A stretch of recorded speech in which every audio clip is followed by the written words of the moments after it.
आजपासून राज्य विधिमंडळाचं पावसाळी अधिवेशन सुरू होते। हे अधिवेशन 30 जून पासून 18 जुलै पर्यंत असणार आहे। विधिमंडळाच्या पावसाळी अधिवेशनात राज्यातील विविध प्रश्नांवरून विरोधक आक्रमक होण्याची शक्यता आहे। विधिमंडळ अधिवेशनात विरोधक अनेक मुद्द्यांवरून सत्ताधारी पक्षाला घेराव घालण्याच्या तयारीत आहेत। काल पावसाळी अधिवेशनाच्या पूर्वसंध्येला सत्ताधारी पक्षाकडून चहापानाचा कार्यक्रम आयोजित करण्यात आला होता। त्याला विरोधकांकडून बहिष्कार टाकण्यात आला। या अधिवेशनात विविध मुद्द्यांवरून पावसाळी अधिवेशन चांगलं तापण्याची शक्यता आहे। हे विविध मुद्दे कोणते आहेत, विरोधक सरकारला कोणत्या मुद्द्यांवरून घेण्याची शक्यता आहे, हे आपण व्हिडिओच्या माध्यमातून पाहूयात। नमस्कार, मी शनाया आणि तुम्ही पाहताय ट्रेंडी गप्पा। तर सुरुवातीला आपण विरोधकांच्या हातात कोणते मुद्दे आहेत ते पाहूयात। विधानसभेत महाविकास आघाडीच्या आमदारांची संख्या कमी असली तरी अधिवेशनात आक्रमक पवित्रा घेणार आहेत।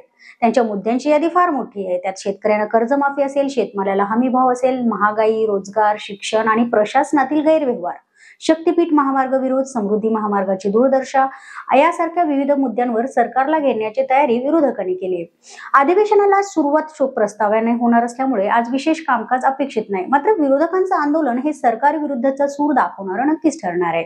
तर पहिला मुद्दा आहे हिंदी सक्तीचा वाद। ती युटर्न आहे की यश? शालेय शिक्षणातील तिसऱ्या भाषेच्या रूपात हिंदी सक्तीचा विषय गेले 2 महिने चर्चेत होता। मात्र काल मुख्यमंत्री देवेंद्र फडणवीस यांनी स्पष्ट सांगितले की सरकारने हिंदी सक्तीचा कोणताही निर्णय घेतलेला नाही। विरोधक आता याचा श्रेय स्वतःकडे वळवण्याचा प्रयत्न करत आहेत। आमच्या दबावामुळे सरकारने माघारी घेतला असं विधान होणं अपेक्षित आहे। या मुद्द्यावर शिवसेना, ठाकरे गट, मनसे, काँग्रेस, डावे पक्ष आणि मराठी प्रेमी संस्था आक्रमक पवित्रा घेत होत्या। त्यात दुसरा मुद्दा आहे शेतकऱ्यांची कर्जमाफी। राज्यात शेतकऱ्यांचा देखील मोठा प्रश्न असून या मुद्द्यांवर देखील विरोधक सरकारची कोंडी करण्याचा प्रयत्न करू शकतात। राज्यात अवकाळी पावसामुळे शेतकऱ्यांचं मोठं नुकसान झालंय। गारपीट आणि अतिवृष्टीमुळे शेती उद्ध्वस्त झाली आहे। त्यातच कर्जमाफी मिळवण्यात होत असलेल्या अडथळ्यांवरून विरोधक आक्रमक आहेत। अनेक ठिकाणी लाभार्थ्यांना वेळेत मदत मिळत नसल्याची तक्रार देखील आहे।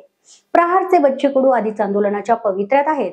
मुख्यमंत्री मात्र म्हणतात की कर्जमाफीचा निर्णय योग्य वेळीच घेतला जाईल, म्हणजेच हा मुद्दा देखील अधिवेशनात चांगलाच पेटणार आहे। त्यात अजून एक मुद्दा आहे शक्तीपीठ महामार्ग, त्याचा विनाश की विकास? महाराष्ट्रात शक्तीपीठ महामार्गाचा मुद्दा विरोधकांच्या हातात असणार आहे। सरकारने अलीकडे शक्तीपीठ महामार्गाच्या भूसंपादनाला मंजुरी दिली आहे। कोल्हापूर, धाराशिव, बीड सारख्या जिल्ह्यातनं जाणाऱ्या शक्तीपीठ महामार्गासाठी सुपीक जमिनींचं भूसंपादन होणार आहे। त्यामुळे शेतकरी अस्वस्थ आहेत। विरोधक या प्रकल्पाला विरोध करत असून 1 जुलैला जनमोर्चाही काढला जाणार आहे। याच मुद्द्यावरून सभागृहात जोरदार चर्चा होण्याची देखील शक्यता आहे। अजून एक आहे समृद्धी महामार्ग। नाव मोठं आणि काम अधूर आहे। हिंदू हृदय सम्राट बाळासाहेब ठाकरे समृद्धी महामार्गाचा पहिलाच पाऊस आणि त्याची दुरावस्था उघड झाली आहे। खड्डे, वाहणारी नदी आणि MSRDC वर भ्रष्टाचाराचे झालेले आरोप करत आदित्य ठाकरेंनी सरकारवर थेट टीका केली आहे। याच मुद्द्यांवरून सत्ताधाऱ्यांना कोंडीत पकडण्याचा विरोधकांचा डाव स्पष्ट दिसतोय। तसेच मुंबई-पुणे महामार्गावर चुकीच्या पद्धतीने जवळजवळ 12.5 कोटी रुपये चुकीच्या फाईन लावण्यात आल्या आहेत। कारण हा घोटाळा MSRDC ने केलेला आहे असा आरोप आदित्य ठाकरेंनी केलाय। त्यामुळे हा देखील विषय अधिवेशनात गाजू शकतो। अजून एक मुद्दा आहे ते म्हणजे लाडकी बहीण योजनेचं आश्वासन आणि त्या बाबतीतची नाराजी। महिला मतदारांसाठी दिलेलं 2100 रुपयांचं आश्वासन अद्याप पूर्ण झालंच नाही। हप्ता 1500 रुपयांवरच थांबलाय।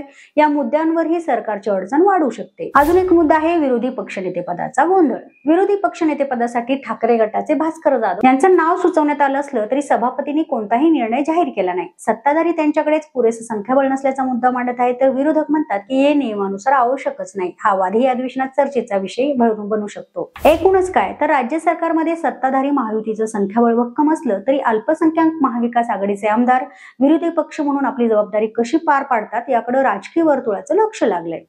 या अधिवेशनात हिंदी भाषा सक्तीवरून सरकारने घेतलेला युटर्न, शक्तीपीठ महामार्ग, शेतकऱ्यांना दिलेले आश्वासन, लाडकी बहीण योजना तसेच विकास कामे यावरून विरोधक आक्रमक भूमिका घेण्याची शक्यता असून उघडकीस आलेले भ्रष्टाचार आणि शेतकऱ्यांबाबत केलेलं वक्तव्य याचा विरोधक समाचार घेणार आहेत। येत्या काही दिवसात सरकार विरोधी संघर्षाचे अनेक रंग विधान भवनात पाहायला मिळणार आहेत। तुम्हाला काय वाटतं, कोणते मुद्दे अधिवेशनात जास्त तापतील? आम्हाला कमेंट करून नक्की सांगा आणि हा व्हिडिओ आवडल्यास लाईक करा, शेअर करा आणि सबस्क्राईब करायला विसरू नका। धन्यवाद।